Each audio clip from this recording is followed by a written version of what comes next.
Right, now it's 2 minutes past, so we shall get started. Good afternoon, everybody, and welcome to what promises to be another excellent and enthralling entry into our webinar series. Join us today for a dynamic and data-driven session hosted with one of our key partners, HackerOne, exploring how AI, attacker economics, and evolving risk priorities are reshaping cybersecurity strategies in 2025. HackerOne are trusted by companies such as GitHub, Uber, and the Department of Defense, and they include services such as bug bounty programs, pen testing, vulnerability disclosures, and AI red teaming. This session is being recorded and will be available on our website later. We also have a Q&A function, so please feel free to ask questions and we will answer those at the end of the webinar. If we don't get a chance to answer all the questions at the end of the webinar, we will take those offline and answer them as well.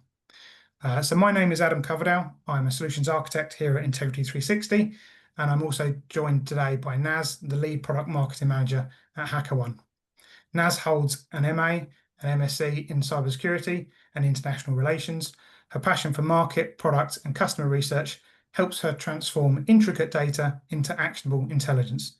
Since 2018, Naz has been at the forefront of innovative security startups, focusing on breach and attack simulations, crowdsourced security testing, and pen test as a service approaches.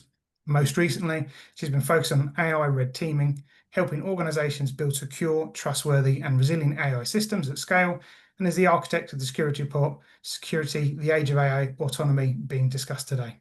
So hi, Naz, welcome. Hi, Adam. Super excited to be here.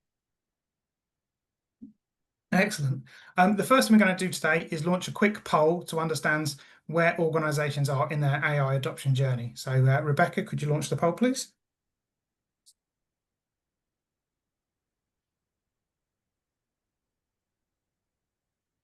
Yeah, we're going to be talking a lot about AI today, and I'm interested in seeing the answers to this question. It's going to hopefully help us drive some of the insights we're going to share. Yeah, we'll briefly chat at the end of the poll. We'll run it for another couple of moments. We've got 10 out of 27 participants at the moment, and we'll just have a quick overview of what people are doing in their organizations. Mm-hmm.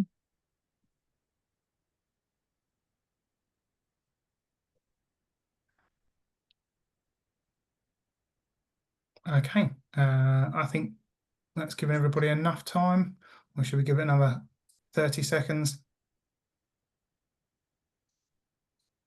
Excellent. So let's share the results. So with AI adoption and organizations within AI adoption, they're actively implementing across AI across all their operations. So quite a big percentage exploring AI projects. I think Naz, you'd probably say that that's probably the most common inside 100%. of today. No plans to adopt AI at this stage. So is that a case of you're not adopting it as part of your business or processes, or is it a case of you're not adopting it for your own requirements inside your organization to obviously either speed up economic speed up economies, and further help with resource augmentation, as it were, inside the organization. So quite an interesting one, but it's kind of what we're looking to see at the moment, isn't it, Naz? Yeah, 100%. And this is actually very much aligned with what we're going to be sharing. And I think people who are exploring pilot projects and experimenting with it or implementing it going to take away a lot of practical insights as the conversation goes. So that's good that there's an overlap. Cool, excellent. So I'll just start moving on to the next slide and the security snapshot of 2025. Perfect. Yeah, I just wanted to start this slide to give a snapshot of 2025 security insights, but also introduce the report we're going to be talking about a little bit. So the data we're going to be presenting today, it's coming from HackerOne's Hacker-powered security report. So this is industry's comprehensive signal on where vulnerabilities are emerging and how attackers are shifting focus. And this year we're on 9th edition. So this means we've been publishing this report for the last 9 years, which is fascinating. And what sets us apart from other research out there is that it's built on proprietary platform data. So this year we looked at almost 600,000 vulnerability reports from real customer environments across pretty much every major industry. And this represents the world's largest offensive data set of its kind. And our analysis this year also included independent surveys of almost 2,000 active security researchers on HackerOne platform and 100 enterprise security leaders. So everything we'll share today going to be very, very data backed. So coming back to the snapshots, so we observed three key takeaways that define 2025. The first one is the rise of the Bionic Hacker. This is also the title of our report. And this comes from the fact that nearly 70% of researchers we surveyed now use AI in their workflows. So LLMs for reconnaissance, code review, report writing. So we're going to talk a little bit more about these trends in a bit. The second trend is that systemic risks are the new battleground. So authorization failures keep climbing. And we also saw that commodity bugs have been flattened. And the data we're going to be looking and talking about today tells us that attackers are pretty much going after design and access flows and not just input fields. We'll dive into that in a bit. And the last trend I want to cover here is that, and this goes without saying, but AI is the fastest growing attack surface, and this is aligned with the all responses as well. Our report showed us that valid AI vulnerability reports jumped 3 times year over year, and vulnerability categories like prompt injection exploded. And we're going to dissect this in a bit, but as a trend, it's very telling, and it sets the ground for a lot of our customers and listeners right now, their investments in this year and looking ahead. So yeah, we'll build the conversation around these key takeaways, and we can move on to the next slide, Adam. Yeah, so the first we're going to look at is the shifts. So let's look at the hard data, what changed in vulnerability reports and the payouts this year, and what are the long-term trends we can't afford to ignore. Perfect, let's get going. So in the report, it captures a massive increase in the number of submissions that have been reported within AI reports. Can you talk a little bit more about what you found and what you see as that change between last year and this year? Yes. So over just the past year, valid AI-related vulnerabilities submitted by human researchers on our platform rose over 200%. So it just tells us that these risks are not theoretical anymore. They're real, exploitable flaws being found and validated in production systems. And at the same time, we observed that total rewards paid for AI vulnerabilities grew over 300%. This is another thing that tells us that organizations aren't just finding these issues, they are incentivizing them, they're valuing them, and they're willing to put money in them. So they recognize that AI assets now, things like they recognize that AI assets now touch things like customer data, automation pipelines, business logic, and the risk is no longer confined to research and development lab. It's in live products. And last thing I'll cover here is the program behavior. We saw 270% increase in programs that now include AI systems in scope. So these are things, everything from LLM integrations and chatbots to AI-driven assistance or pilot projects. And we saw that CISOs or security leaders are treating now AI as critical infrastructure and opening those systems to testing before attackers do. And that's absolutely a trend we want to see more of. And all of this stuff is just confirms that AI has officially become the fastest expanding attack surface. So Adam, I'm actually curious to hear your take on these figures as well. If AI is scaling this fast, where do you think leaders need to move fastest to keep up? And if you have any other insights to share here. Yeah, so 2 parts to that. I think the first part is that we're seeing organizations take AI more seriously, and the security footprint that AI represents more seriously, whether they use that within their customer base or to for products and services to their customers, or whether they use it internally to help either build out their resources or to make things easier and quicker for them. I think that they're basically taking it more seriously now, and so they're putting more Mhm. effort into actually, right, okay, well, how does it affect us as a business and organization? And that business, that effect goes all the way up. So, as soon as you put a new risk in there, that risk profile goes across the entire business. So we're seeing more organizations actually try and take a stance in it, but also look to implement it in a more structured way as well. So not just saying, oh, we're just going to do this, or we'll just Mhm. launch Copilot, or we'll just bring ChatGPT or an agentic AI in. We're actually going to try and understand what the risks are, Mhm. and then we know what the benefits are, but what the risks are within that as well. But I also think we need to look at, or where leaders need to look, is understanding how much of that business impact it could cause, and where that it's not just within IT or just within security. Mhm. That's one part of it, but how much of the overall business could be impacted by a security flaw or vulnerability, or something that is found within the AI itself, and how that's been implemented inside an organization. And I think Mhm. that's like a key theme running throughout this presentation, would be to understand and bring the C-suite in, and we'll touch upon that later on as well. Yeah, 100%. And what one thing you said is actually speaks to me a lot. Threat modeling comes into play when you're designing these AI testing strategies. And in particular, when we're doing threat modeling exercises, one question that is part of the conversation is we're asking our customers, organizations, what is your nightmare scenario? So what you Mhm. said is absolutely true. That the risks needs to be mapped and understood, and also its implications, and it should just like be fed into your testing strategies as organizations continue implementing. So that was really point on. Excellent. So we're just going to move on now to what we consider the year-on-year vulnerability trends. So this is a bit of a split and understanding, right, what the rewards are, what the valid reports are, how they've gone up and down across that. There's been some systemic flaws rising, some commodity bugs failing.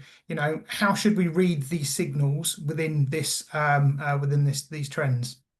Mhm. So what we're seeing here is really a picture of how the attacker mindset has evolved in the last year, for years, and we're going to see it in the next slide when we look at the 5-year trends. But for years, most programs lived and died by XSS and SQL injection, and here you can see that it's starting to fade.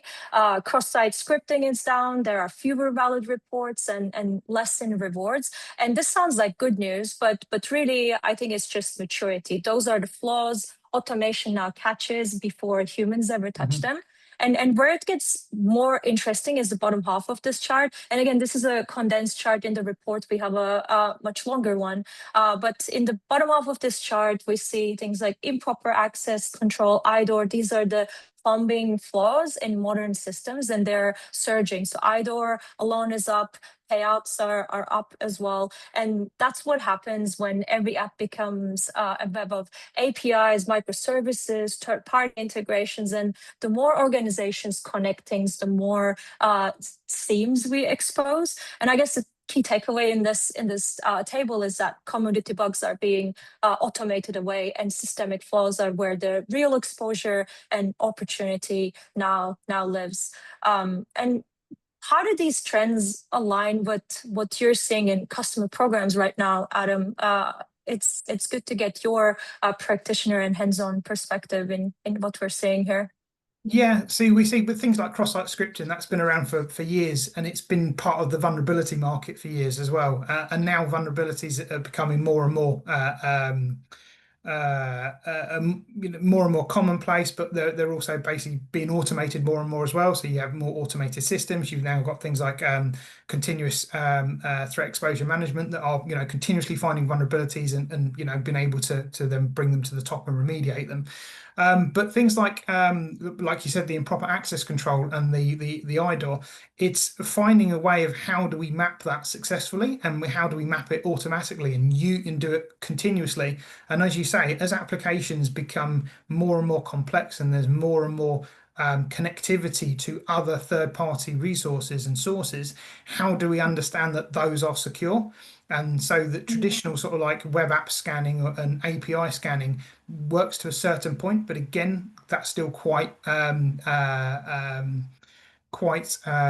monotonous and also quite human-led as well. So it's understand, okay, how Mm. can this, how can AI help in that as well, but also what the attackers are doing to leverage that and how they're using AI to be able to understand it and understand and find vulnerabilities and flaws within that logic. Because at the Mhm. end of the day, it's not a vulnerability, it's just a flaw in logic, and that flaw then has to be programmed out. So obviously that takes time as well. So having processes and organizations in place to actually that understand this then allows us to go back and feed that into the feedback loop of the CI/CD pipeline when building these Mhm. applications out as well. Exactly. And when you're structuring your security testing programs, again, like identifying those points where automation can help and where you need to bring in more human testing is super helpful. And we use that in the customer conversations. We use this data to help shape those conversations to optimize program results and also budget investments. So yeah, I totally agree. Okay, awesome. So looking over the last 5 years again, this gives you a bit of a trend as to what's actually happening over those 5 years. So as we can see, like cross-site scripting is still quite high, but as we say, Mhm. it's matured out now where automation could take care of quite a lot of it in that sense. But things like misconfigurations, things like insecure the IDOS, privilege escalation, improper access control. What's the real signal here? What do how do you interpret these results from the last 5 years? Yeah, so this is a really interesting graph. And what we're seeing here is structural persistence. The same classes of vulnerabilities are, like you said, resurfacing year after year, even as tools and frameworks evolve. If we take authorization, that's still the clearest signal. Both IDOR and improper access control have climbed sharply across the 5-year window. And this just shows that, like you said, distributed systems, more APIs, microservices, and identity layers, the more complex those access seams become. And the complexity is now the attacker's favorite target because that pays well from a security researcher perspective, but also from an attacker's perspective. Then we see design level flaws like secure design principle violations and business logic errors are also creeping up. That is important because it means attackers are shifting toward logic and workflow abuse. And these are areas automation doesn't cover well. It requires contextualization, it requires human ingenuity. And in contrast, like we already mentioned, XSS and injection have almost flattened, and with largely automated defenses here, and payouts are down because they're becoming commodity. And the last thing I'll mention here, what's growing underneath, and that is misconfigurations and identity link issues. Misconfigurations, especially, is like on a steady, steep, and they're also heavy in impact. And each misstep now connects directly to privilege escalation or data exposure. So I guess the takeaway in these figures is that it's we can't really say that things are getting worse. It's more about the fact that we've reached a point where the easy flaws are solved and the hard flaws are Mhm. human, and these are design, access, and identity problems, and those are the ones I guess the security leaders, program managers need to focus on and design strategies around today. Um, I guess you provided a bit of a commentary, but I'm still curious to hear if these long-term patterns line up with what you're seeing from customers, what you're hearing in field conversations, Adam. Yeah, I definitely think misconfigurations is one of them, and we can see that it's actually trended up high year on year, basically from Mm, 2021. And I think as systems become more complex, as the flood of cloud-based services become more complex as well, and more services are offered in cloud and cloud native. I think the advent of misconfigurations, it only takes one check of a box basically, or one mischeck of a box, to misconfigure something to allow it open access, whether that be over privileged access into into a data store or things like that. And also security tooling is getting more complex as well. So basically, looking at understanding, okay, what's the baseline for a secure configuration? There's always three different ways to actually configure something and to do something. What's the best way? What's the baseline? And because every organization is different and how they want it configured is going to be different, there's no real okay, hard and fast way. This is what our baseline is, and I suppose that's where frameworks are in place in order to say you should have X, Y, and Z. So CIS benchmarks, other different frameworks are available, but it's a case of understanding what those misconfigurations are and routinely trying to identify those configurations. And again, that's either through bug bounty programs, through disclosure programs, having somebody else external to look and validate those configurations. And that, I suppose, that's the same thing with the IDOR and the improper access. Understanding, okay, what access should be given. So again, it needs to go back to the business as like, okay, types of documentation. Do we know what access needs to be given? Are we working on the proviso of least privileged access? So are we, trying to put that into our model, and zero trust from the very beginning of any platform or any the solution that we're designing or deploying in our organization, and then going from there. So I think I think customers are now trying to look and understand, okay, how do we, design it from the ground up as a secure, and obviously when we can't design it from the ground up, how do we ensure that there is security in that first instance? That's so true. And once they design it from the ground up, it's also the nurturing and optimizations also come into play, and that's where data like this becomes very helpful in terms of seeing the evolution and making sure your program is keeping up. Awesome. So now we've seen some of the data.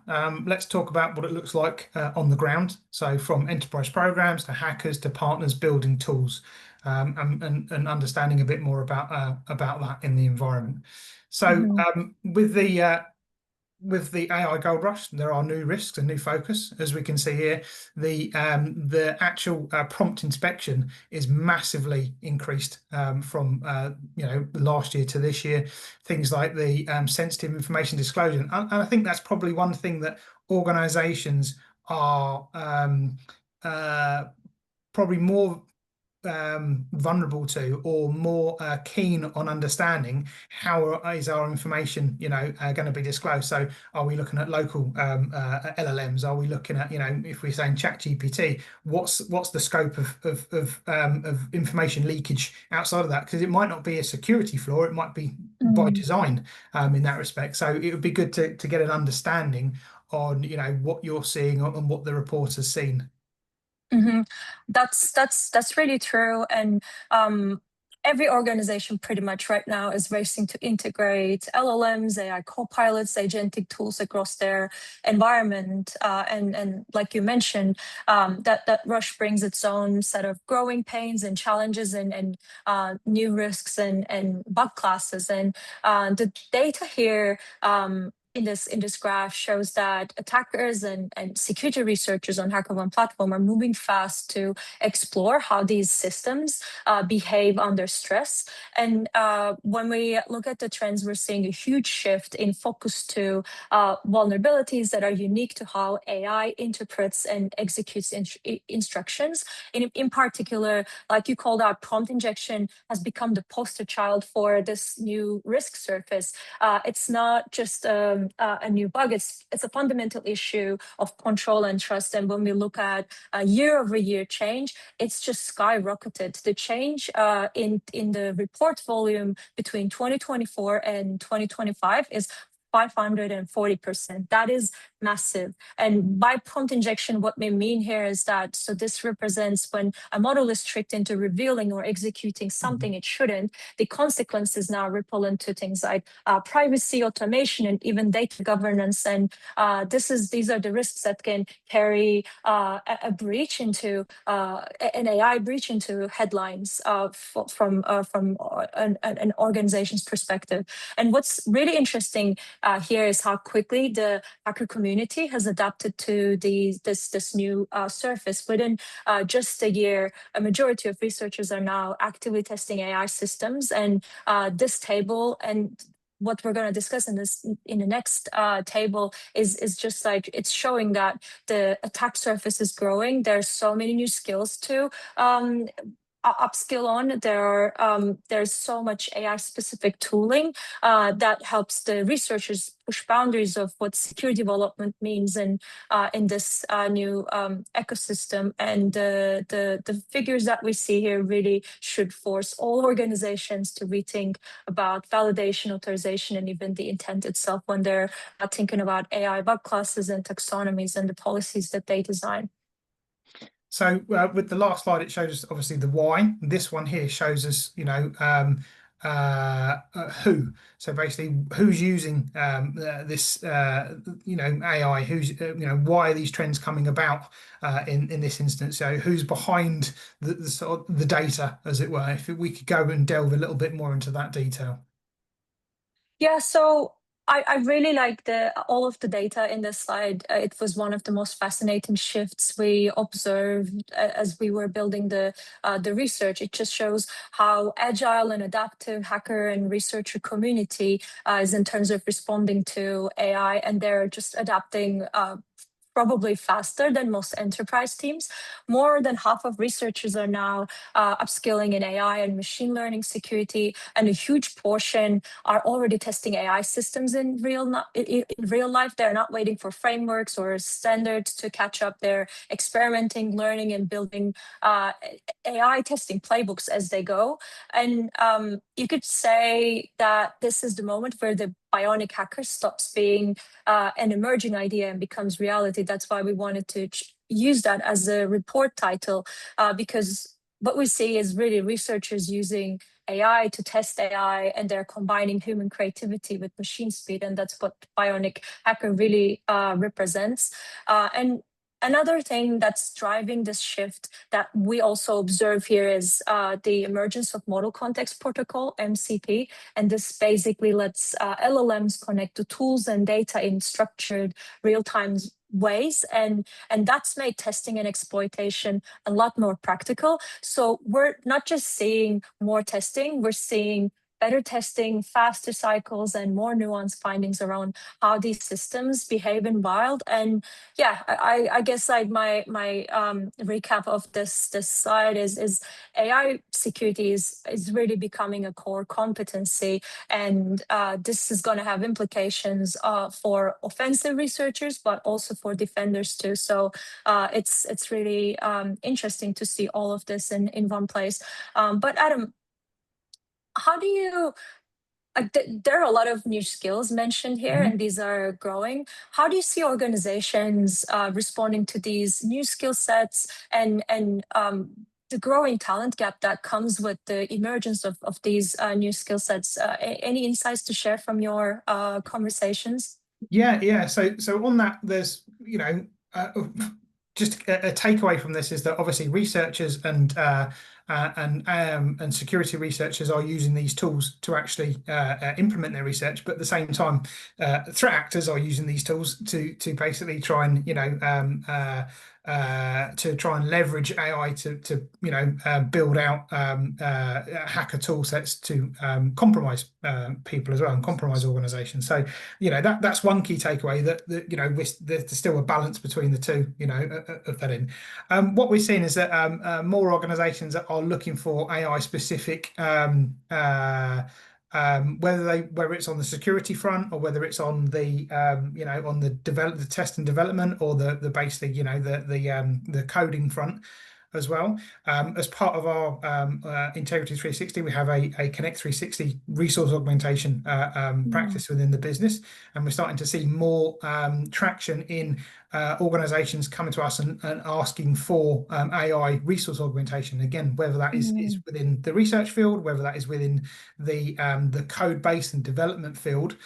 So because they want to actually put agentic AIs within their, chatbot AIs within their toolings for their customer base, or they want to start using it, or they basically want us to start looking at okay, how can we securely deploy Microsoft Copilot or ChatGPT within, just picking on those two within our environment to use as a resource within our organization to negate the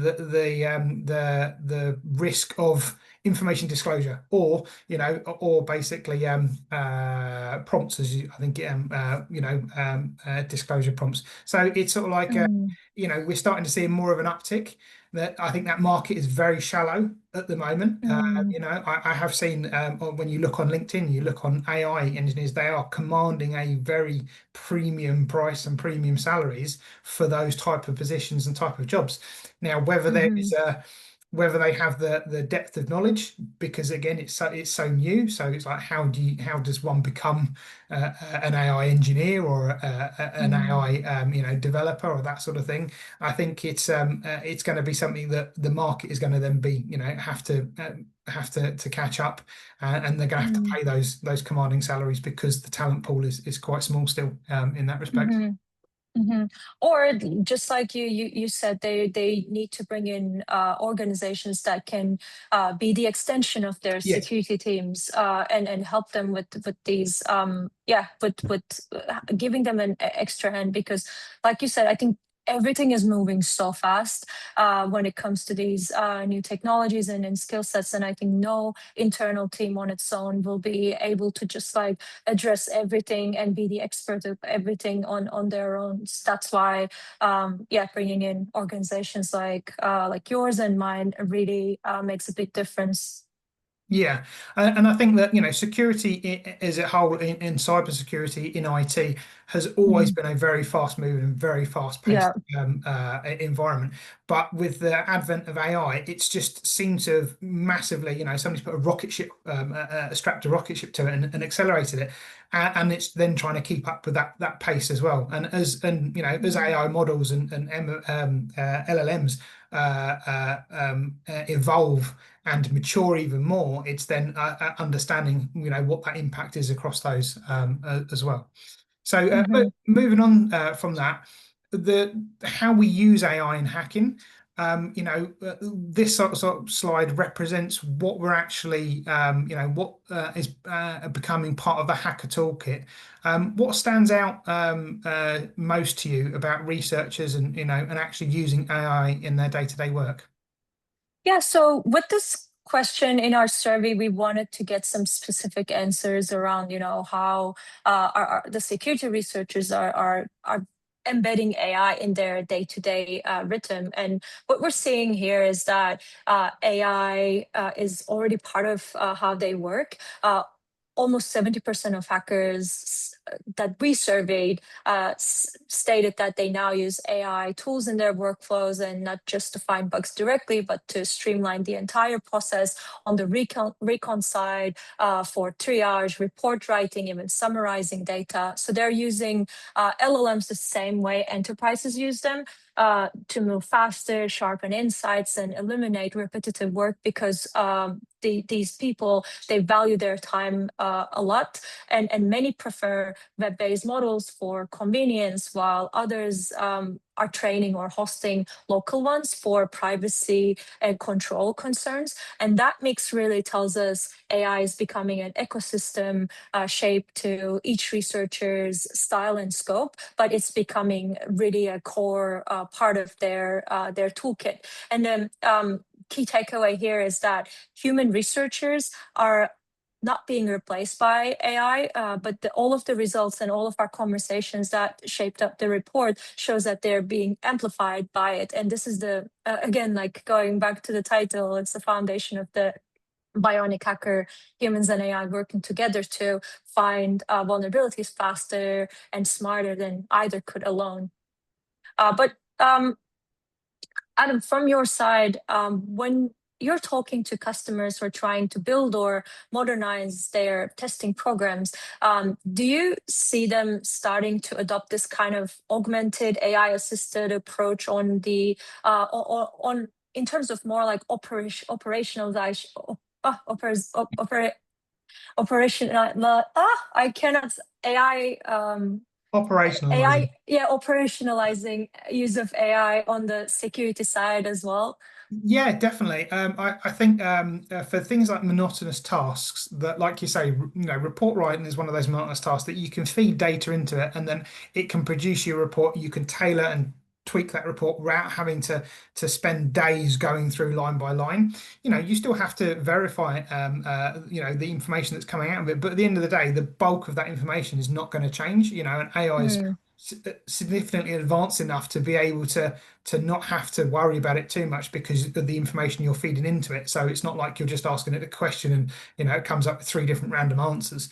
So a lot of it is a case of those monotonous tasks, those tasks that are taking a long time to do that we can basically rinse and repeat.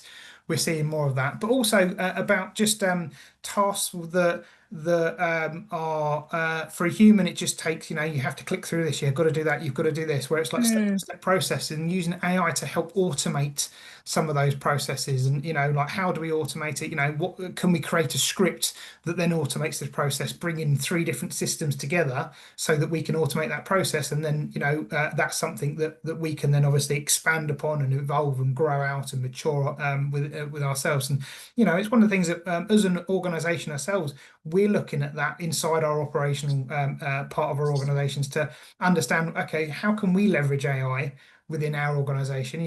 What can we do? mm, There's a lot of tasks that a lot of people behind the scenes when we're delivering services to customers, that how can we actually operationalize that and make that more efficient? mm, And also how can we do that so that we can do the same thing repeatable with all of our customers over and over and over and over again, but that gives us mhm, the capability to evolve it and mature it over time as well. So I think we're seeing a lot more of it, of people pushing those sort of boundaries, but at the same time we've got to understand, okay, well, where's the risk with pushing those boundaries as well? So like you say, mhm, we're we're not at the luxury where we can just shove it into production and away it goes. We have to then look at understanding, okay, what we're doing. But even for me, it's like for doing research and for bringing information together and looking, we work with lots of different technologies, and understanding those technologies. You can't be an SME in every single area of cybersecurity. So having that sort of mm, like informational database on hand to be able to provide you with some of that information that you can then go off, check, yeah, and verify, and then bring into whatever workflows you're using. mhm,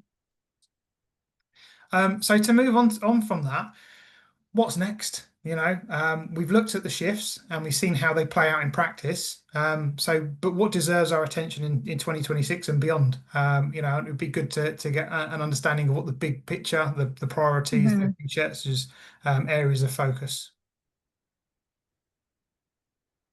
Um, Now, according to some of these stats, sector by sector, this when I looked at this previously, one of the things that really stuck out to me was retail and e-commerce. Now, bearing in mind that some of mm, the biggest hacks we've had in the last, I would say not even a year, I would say the last 6 months with like, co-op, M&S, that sort of thing. yeah, Retail and e-commerce is a massive, massive sector, and as you can see, it's actually grown quite exponentially within that. mhm. Where are attackers focusing their efforts? And more importantly, why are they focusing those efforts in those areas?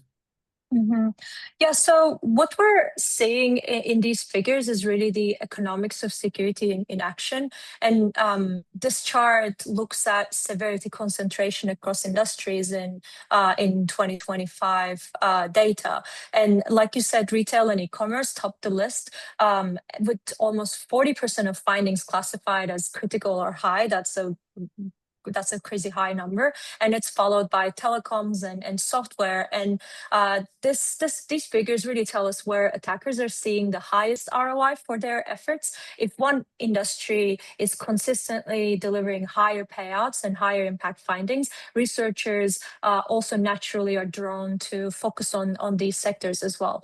And for security leaders, that means risk prioritization needs to be industry specific. So retail will look very different from healthcare or government in terms of attacker incentives. And we actually dig deeper into some of these key industries at the final section of our report and reveal some key vulnerability trends based on our payload analysis and give some recommendations in detail. But one layer I want to talk about here as I'm wrapping up is defense maturity. So in industries that apply layered testing, and this goes to or include combining things like pen tests, bug bounty programs, vulnerability disclosure programs, we actually see the risk curve bend. And our data shows that 65% of organizations using a defense in depth approach reported fewer high severity issues year over year. So while attacker focus clusters around high velocity industries, the real differentiator for a lot of organizations out there is how quickly those industries operationalize learning. And retail and software may take more hits. Actor groups like Scattered Spider are always going to be out there, but these industries are also the ones iterating fastest on remediation and preventions, and that's really the security leader takeaway. You can't change where your industry sits on this chart overnight, but you can change your maturity curve by designing your programs in the most optimized, effective way. But Adam, from your perspective, when you're working with clients across various different industries, do you see a similar maturity gap and similar defense maturity evolving over time based on what's happening in from the attacker's perspective? Yeah, definitely. I think, and actually with governments obviously being one of the lowest, I think in general governments are behemoths. They move very, very slowly, and quite often the heads of those organisations have a static way of looking at things. That obviously they're not at the bleeding edge of technology or innovation in the respect of getting out there inside their environments, which hopefully is starting to change. I think those areas that like retail and financial services that hackers or threat actors are actively targeting are always going to be high, because they are basically the lighthouses to say, I'm over here, come get me, sort of thing. Because at the end of the day, that has a big financial impact and potentially a big financial gain for a threat actor. And so I think those areas have had to mature their defense in depth strategies and their layering approach. And also, when it comes to things like the retail sector, if you can be innovative, if you've got solutions and products out there that basically make it easier for customers to consume your services, you're going to basically put a lot of effort. And this is where it goes back all the way through the presentation about organizations using AI to enhance their services for their customers. If they can do that and make it easier for their customers to interact with their services and to consume their services, they're still going to be they're going to be a target, but they're also going to push up the maturity level of how they do their testing and how they do their vulnerability and their bounties and that sort of thing. And obviously those payouts that should then be higher within those industries as well. So yeah, that from what we see with customers in those sectors that we work with, that that maturity sort of scaling seems to be quite prevalent and quite on point. Mm-hmm. And just lastly, to wrap things up within the presentation, so I hope everybody has enjoyed that, and we have some questions and we'll come onto those in a few minutes. If you had a recommendation, one move security leaders should make within the next 12 months, what would it be? My recommendation would be to bring in the C-level and the C-suite and make the conversation across the entire business. It's not just a security tool. It's not just, it doesn't just have a security impact. It has a full business impact. If you want to adopt AI in any form, whether it be agentic AIs, whether it be just using, Copilot or AI within your organization or for your customer base, to bring it level as a put it as a business risk and bring it and understand what those risks are, what those rewards are, and then use solutions like HackerOne to identify, and to basically go out there and actually and be proactive in your identification, so that you're not on the back foot as you're looking to implement these models. Naz? Yeah, I think my recommendation will be very much along the similar lines as yours. I think all of our conversations and the report data suggest that AI shouldn't be treated as a side experiment, and it should be brought into the day-to-day rhythm of any security program and also innovation strategies. So that means testing, validating, and automating around AI systems organizations rely on, and this includes chatbots, copilots, data-driven integrations, MCP servers. They've become already a part of any organization's attack surface, and attackers are already testing them. So the leading organizations we're seeing aren't waiting for the perfect AI policy. They're getting hands-on. They're bringing AI into the conversations on the board level, like you were saying. They're layering AI into their workflows to accelerate things like discovery, triage, mitigation, and blending automation with human judgment.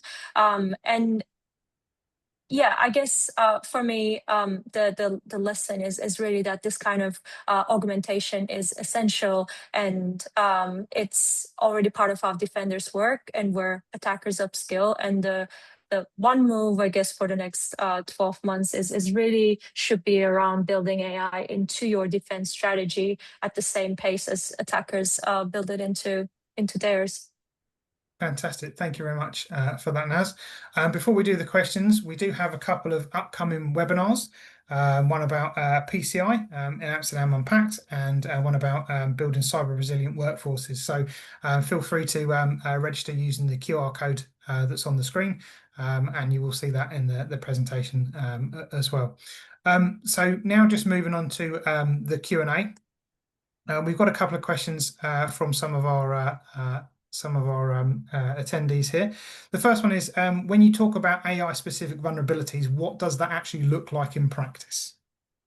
So we actually covered some of the bug classes, but if you look at AI-related vulnerability reports on HackerOne today, they don't always look like traditional web app or API bugs. They're more than often behavioral. And one example from this year involved a researcher who discovered what we call an invisible prompt injection. So this is essentially hiding malicious instructions against Unicode characters that an AI system could interpret as a trusted input. It looked harmless to the human eye, but to the model, it was a hidden command.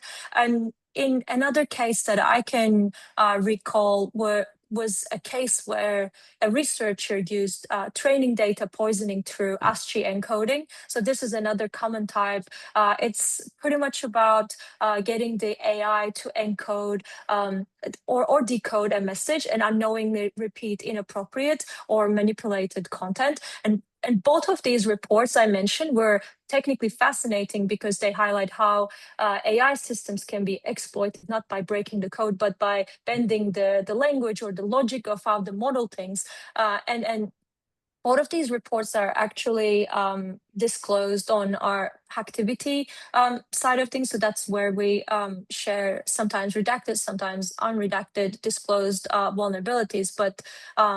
But yeah, I always like referring to those two when I'm talking about AI specific vulnerabilities. And yeah, it's like just to reiterate, the reason I find them fascinating is the levels you can go in terms of probing the logic and trust boundaries, and context itself is really so interesting and so different than anything we've seen before. Excellent. Anything on your end, Adam? Anything? Yeah, I think for us it's more things like Copilot focused and ChatGPT. So a Mm, lot of it is like information overexposure within that. So again, it's mm, not an actual vulnerability or security flaw. It's more about okay, how do we implement it in such a way that we're still protected within our data? And like you say, it's those logic those logic flaws. It's a case of like how can we we're tricking the AI chatbot or whatever to basically mm, give up more sensitive information, sensitive data. So we're seeing a lot more about, especially with the advent of Copilot and Microsoft bundling it in with a lot of their licensing. How do we implement that in a safe and secure manner without actually being able to give third parties or anybody on the internet access to our data in that respect. So thanks very much for that. Another one that somebody's asked is, what stood out for you most in this year's data? Has there been anything that has really sort of like think, oh, actually that's quite different to what we thought, mm. or this is like, or has everything been in a line of what you would think was going to happen? So uh, honestly, I saw this question before while we were talking, and I, I I decided to share a fun fact rather than a key takeaway. But I think what the one data that stood out the most to me was that the record high bounty payouts, which was 81 million this year. That's a insane number, and it just shows the volume and level of seriousness on the organization side in terms of how much they reward bounty programs. But yeah, as I said, I decided to share an anecdote from the research collection because I think it has some practical implications for listeners. And this is an anecdote from the researcher survey. So we released this survey to thousands of security researchers through our platform through an integrated third-party app. And in the survey, some of the fields allowed open-ended responses, just like any survey. And when we were going through the survey results, we immediately flagged some anomalies in the responses because we started seeing some unusual characters, bits of encoded script, and some stuff looked like malformed markup. And at first we thought it was a noise until we realized a handful of researchers were actually trying to hack the survey itself. So they were injecting payloads directly into the response fields, and these were things like test scripts and prompt injection attempts. And this was purely out of curiosity, but they were just trying to see if they could trigger a reaction from the platform itself or connected apps. And it just uh, and they were not wrong because if those payloads hadn't been sandboxed or properly sanitized, they could have been executed by an internal model we were running these research on and could have triggered unintended actions. And we see examples of breaches like that in the real world as well. So yeah, I just wanted to share that small story. It's really a powerful reminder that, with the age of AI, every input is an attack surface. And with that mindset, um, questioning, testing, and validating Yeah. everything is exactly what keeps the organizations one step ahead. And yeah, it's just like always check your survey inputs when you're running them through a model, I guess, is like the practical takeaway. Like everything else, as soon as you use AI, always verify what's coming back at Yes. you in Yeah. that sense. Yeah, definitely. Okay, fantastic. I think we've got time for one more question here. Some researchers are cautioning against using AI to test AI and make a distinction between verification and validation of models. Could you please comment? So this is I think where we see, for example, in when we were showing the use of AI in hacking, there was some stats around locally hosted LLMs. I think the hackers who are more concerned on things like privacy or control are running or designing their own models and running in local environments. But I agree with the sentiment of this question. That's why there's a lot of like benchmarking attempts that pits different AI tools against one another, like Claude is performing versus I don't know ChatGPT, and there are also a lot of other open source frameworks and Mhm. methods and tools out there.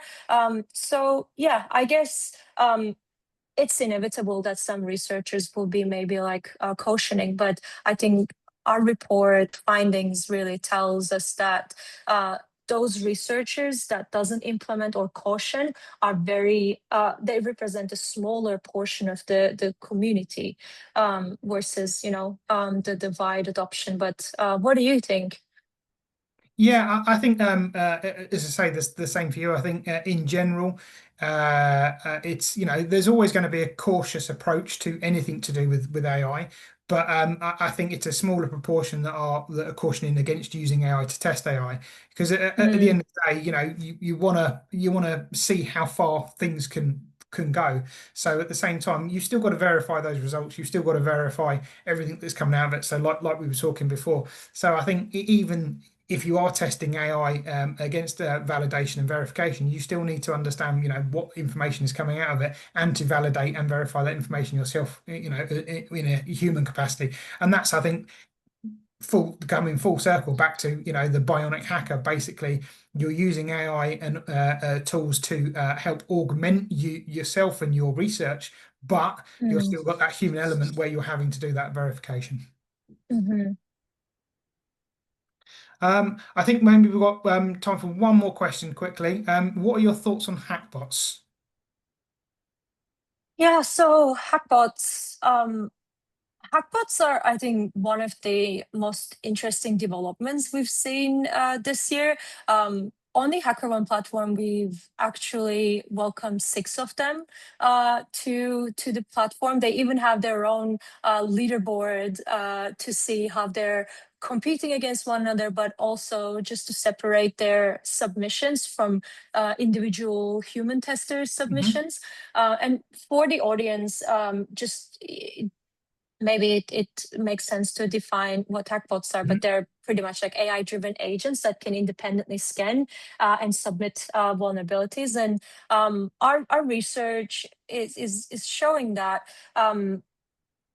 almost half of their submissions were valid. So that's a huge step forward for automation or consistency of automation.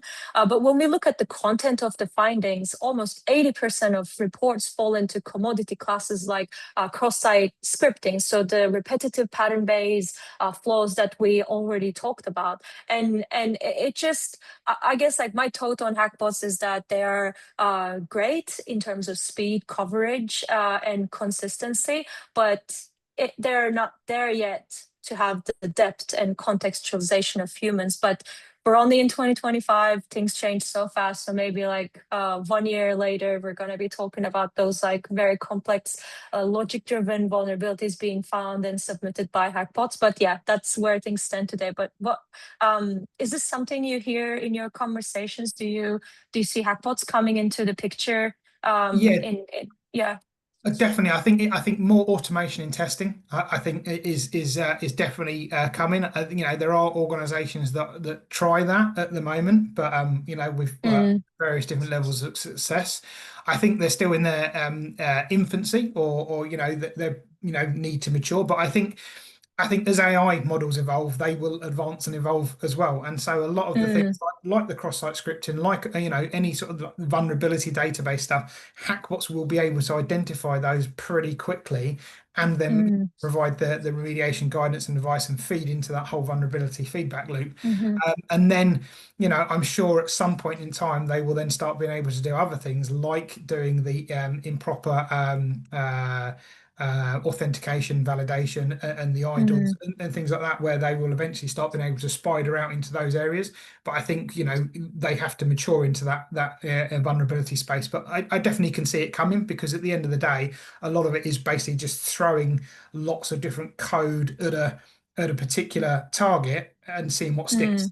And if you can do that mhm, at a really quick speed, and then basically be able to validate those results quite quickly, which the hackbot can do, to be able to then populate mm, into a functional database.